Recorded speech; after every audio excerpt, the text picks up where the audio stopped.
Of signing the agreements is now over. I now kindly ask the President of the Republic of Uganda, Mr. Yoweri Museveni, to now take the floor. Your Excellency, President Vučić, and the government of Serbia, my delegation and myself are very happy to be here on your invitation. We have had very useful discussions. And as I told you, Serbia, through Yugoslavia, is not new to us. In the 1950s, 1960s, we had very good relations with Yugoslavia under Marshal Tito. And I told you how we used to follow the stand of Marshal Tito during that time, especially the neutral position he kept between the quarrel between the Soviet Union and China. That time they were all socialists, they were all communists, but they had disagreements. But Marshal Tito refused to take sides and remained neutral, and we admired him for that. Our elders, like Mwalimu Nyerere, the president of Tanzania at that time, who was our senior person, appreciated him so much. Marshal Tito, together with Nkrumah and with Nasser of Egypt and with Sukarno of Indonesia, were the champions of the non-aligned movement. I told you how I welcomed Eldred Kardej at the University of Dar es Salaam as one of my guests when I was a student leader. Then Yugoslav companies, especially one called Enago Project, built very good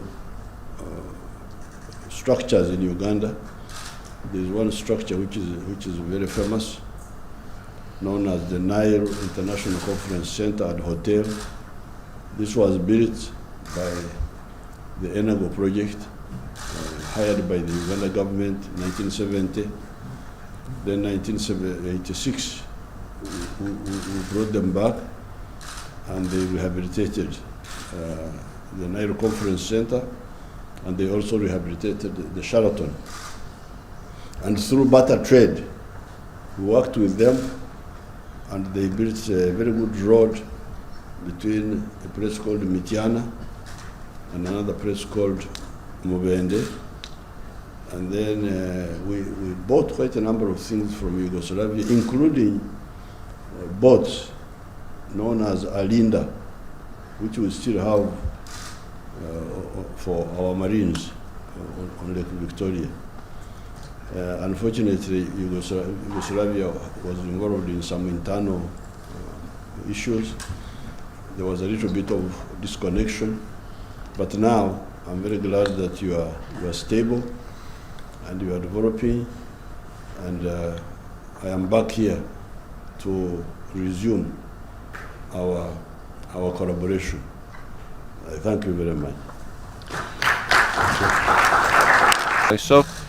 And we have prepared for Mr. President Museveni some documents, photos, notes from these meetings. President Museveni is a man with outstanding experience, and talking directly to him I could learn a lot.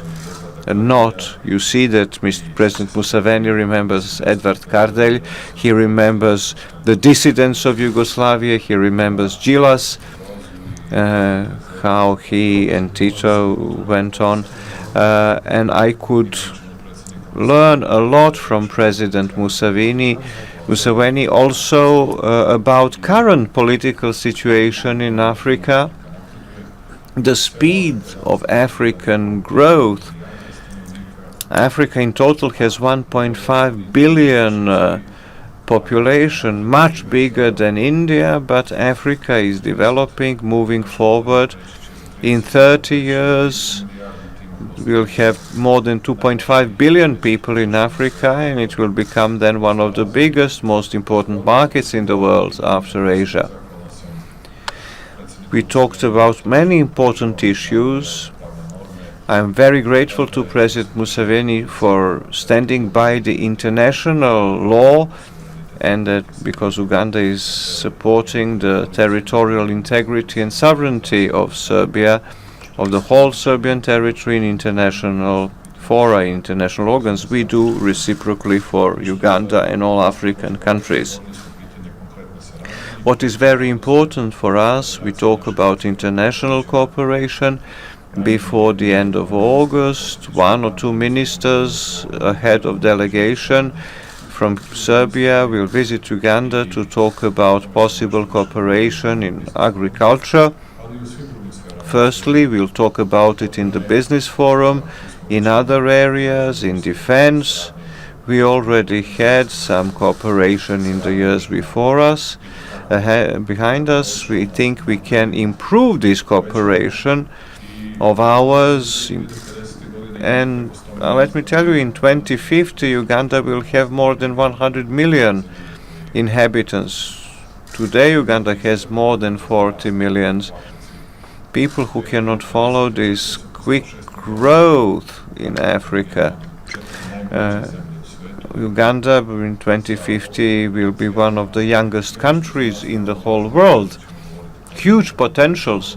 And we will talk at the business forum about it, what is very important for us. Mr. Museveni, President Museveni respects private property a lot. He knows that you cannot have successful economy if the state owes everything. That's very important for our investors.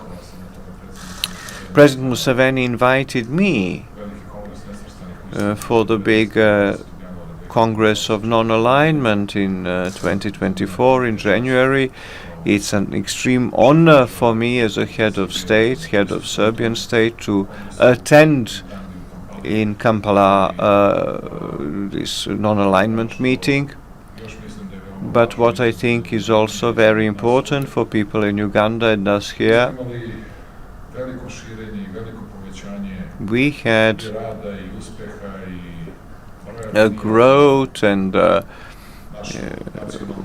spreading of our national air company, many new lines. Serbia is flying many new lines, but in the future we will have to focus some strategic points in Africa, and Kampala and Uganda can be one of the places, one of the hubs for us in Africa where we can look towards.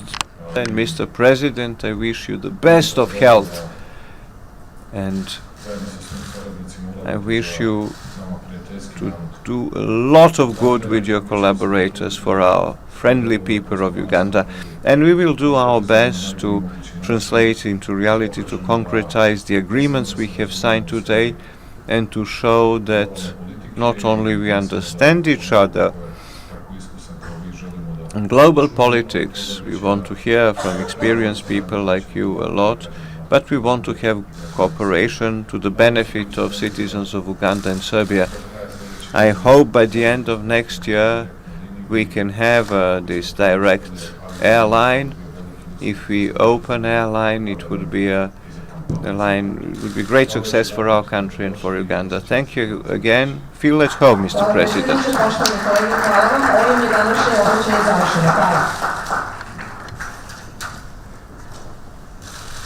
Sit.